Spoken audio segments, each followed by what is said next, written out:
So lots of marketing automation companies out there, right? Matter of fact, in the time that we've been talking, 2 have started and 1 of them have gone out of business. Which is definitely true. And I invested in 3 of those. A marketing automation company can be started in a weekend hackathon. All right?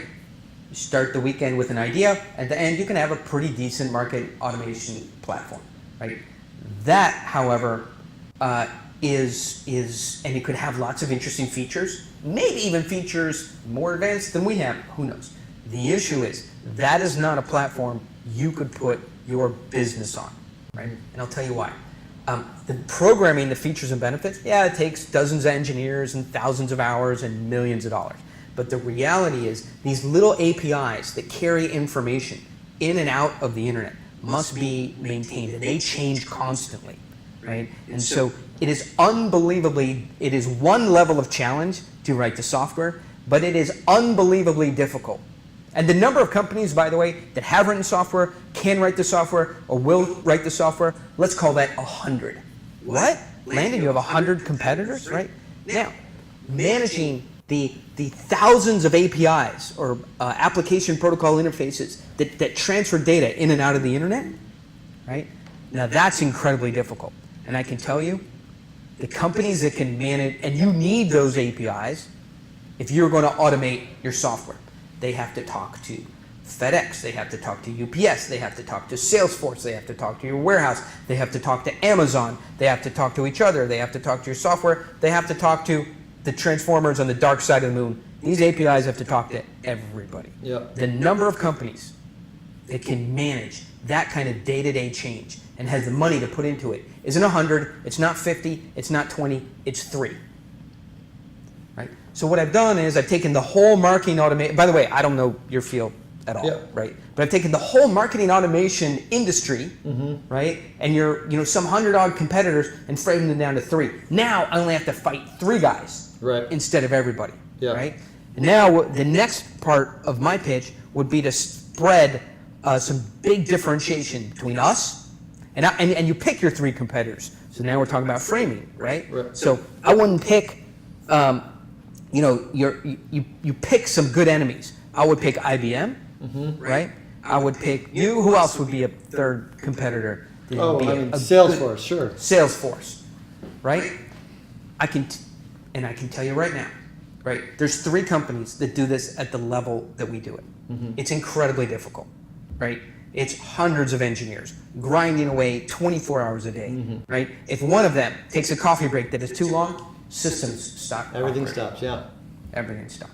So I can tell you, so that explains how difficult it is to do, and it starts framing out the competition. Now, the great thing, what a great salesperson will do is not say, we're the best, we're the only ones you can choose, right? Is offer up alternatives, right?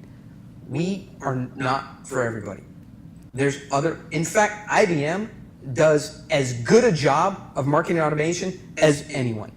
And by the way, we love those guys. We go to conferences, we sit at tables with them, I speak on panels with them, right? Great guys, they have a good product. And by the way, if you're a multinational Fortune 10 company, go with them.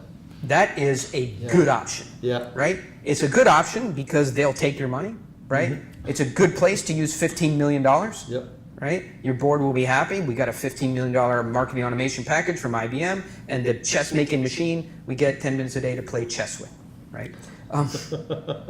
And they do a good job. And by the way, Salesforce, that's a good platform. Matter of fact, we use it ourselves to manage our gardening equipment.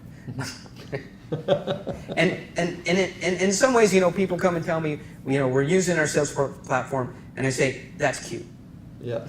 Right? And so now, we haven't talked about features and benefits at all. We just sort of reframed the competition. Right. Now, I think it's very important to describe what we have in a very straightforward way. This is where I see nearly every salesperson step on their tail.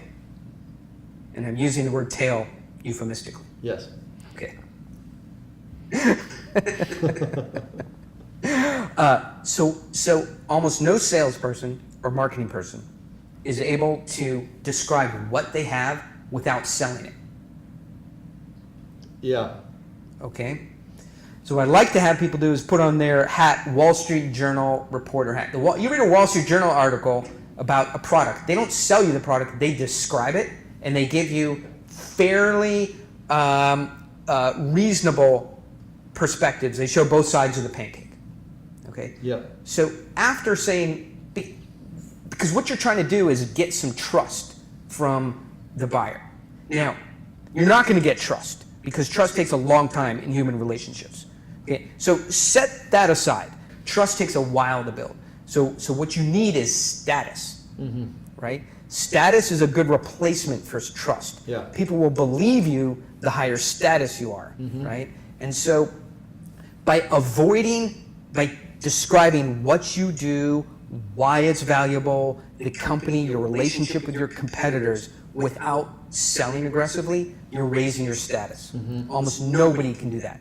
Yeah. That is a highly developed executive skill set. Yeah. And it raises your status above the sort of regular run-of-the-mill salesperson. Right. Okay? Then we get into the features without the benefits. So you hear features and benefits, features and benefits, features and benefits, right?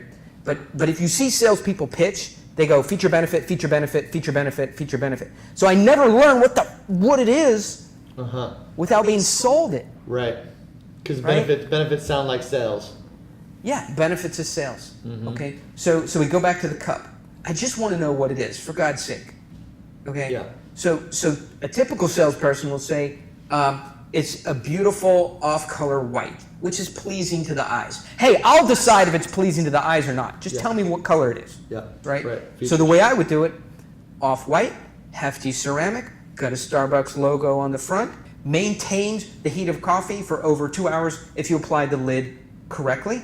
And if you put cool liquids in it, it will hold the coolness for up to an hour. That's what it is. Yeah. Okay? Pause. Now the buyer knows that you are able to give factual information without promoting it. Once they know what it is, right, you can tell them a little bit about how it works. Now we're about 70% in the sales presentation. We can sell.